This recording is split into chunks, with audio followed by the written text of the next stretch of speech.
Alright guys, welcome back to part 2 on how to make a headstall. Thank you guys so much for watching part 1 and let's get started. Alright, so where we left off, now we are on to the fun part, which is sewing. And I am really blessed to have a Cobra Class 3 sewing machine. I think it's one of the best sewing machines out there on the market. It's really worth your money. They're a little pricey, but if you start a business and you start making products, you'll definitely make the money back. I mean, to have a business, you have to invest. And so I definitely think this is a good investment. So what I'm basically doing is I'm lining up where I want to start my stitches, which is basically, I go right at the top of this, or right by the first hole, and I go down about 3 to 4 stitches. And then once I get down there, I go ahead and do back stitches, which basically is going to lock my stitches in place so they do not come unraveled while anyone is using this headstall. And I'm just going to go ahead and carry that down the side of my headstall cheek.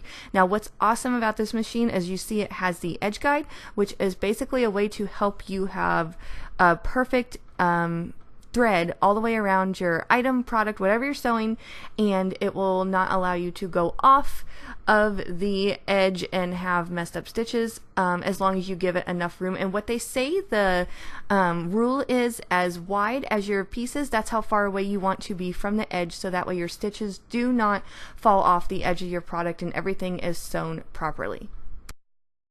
Alright, so now I'm on to the next piece, which is going to be my earpiece right here. So what I'm going to do is I'm basically taking my ruler and I'm going to, as you see, I have the tabs off the end here, and I'm basically just going to make these, or fold my tabs over, but I want to leave enough space for my 3/4 inch pole piece to fit through.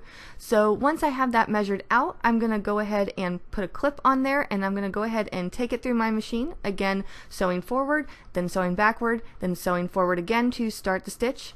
And then once that's done, then I'm going to go ahead and move on to the pole piece. Then once that's done, you can see how nice our stitches are and everything looks good. Now what we need to do, once we've done our stitching, it's time to start on the edges. And what I'm going to do first is I'm going to sand the edges by putting a sand disc into my drill press.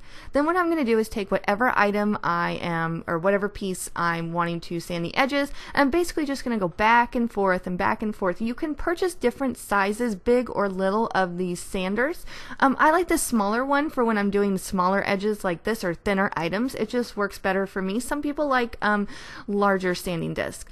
So then now what we're going to do is we're going to take our edge beveler. I just purchased this from Tandy. It's from their Pro Tool line. I really like it. I can't remember exactly what size it is, but basically we're going to run it along the edge here, and we're going to create what's basically looks like leather spaghetti. We're basically rounding that edge off, so we're going to do it on the front and back, so that way when we go ahead and finish our edge, we have a nice smooth rounded edge, no sharp points.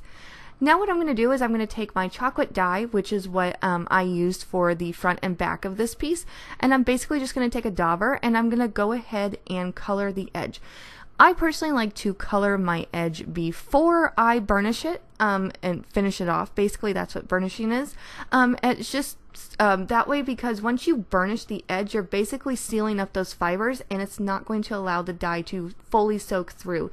So then now what I'm doing is I'm taking my cocoa bolo wood burnisher that I purchased, and I'm going to go ahead and stick that up there into my drill press and go ahead and tighten it. Then I'm going to take my sallow soap. As you can see, this is well used.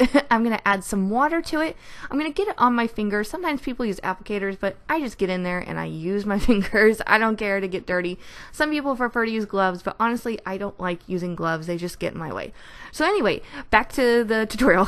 So what I'm going to do is I'm going to take the piece once it's slathered with the sallow soap, and I'm going to go ahead and rub it back and forth as this cocoa bolo wood burnisher is spinning, and it's basically going to smooth out or finish the edge, and it's going to create a nice smooth waxy finish.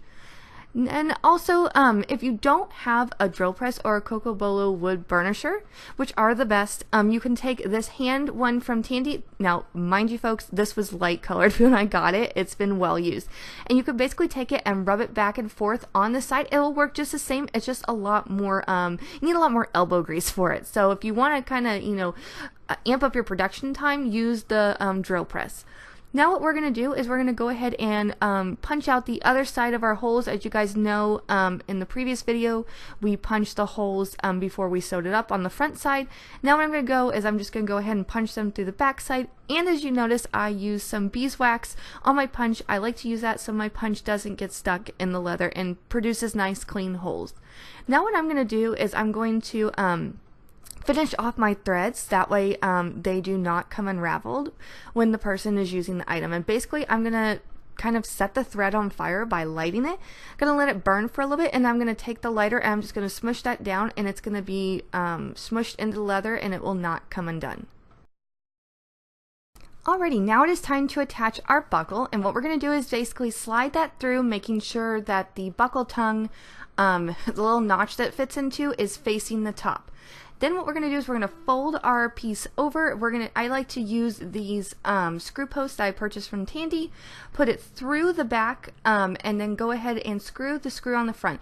Now, some tack makers like to use rivets at this point. They like to you know, make it so you can't take the buckle out. I always like to make it so my buckles are removable, because honestly, as girls, as horse people, whoever, we always change our mind on our style, and we may want to change out our buckles, you know, eventually down the road. So I always make those removable. Then what we're going to do is we're going to go ahead and attach the concho. I use 12mm screws that I purchased from conchos.com. They work perfectly for the size, or the thickness of leather that I use, and I'm just going to go ahead and tighten that down with a flathead screwdriver. Then as you guys can see, everything is put together and I think it looks amazing. This headstall was awesome. It was fun to make, and I'm so glad I got to show you guys this tutorial.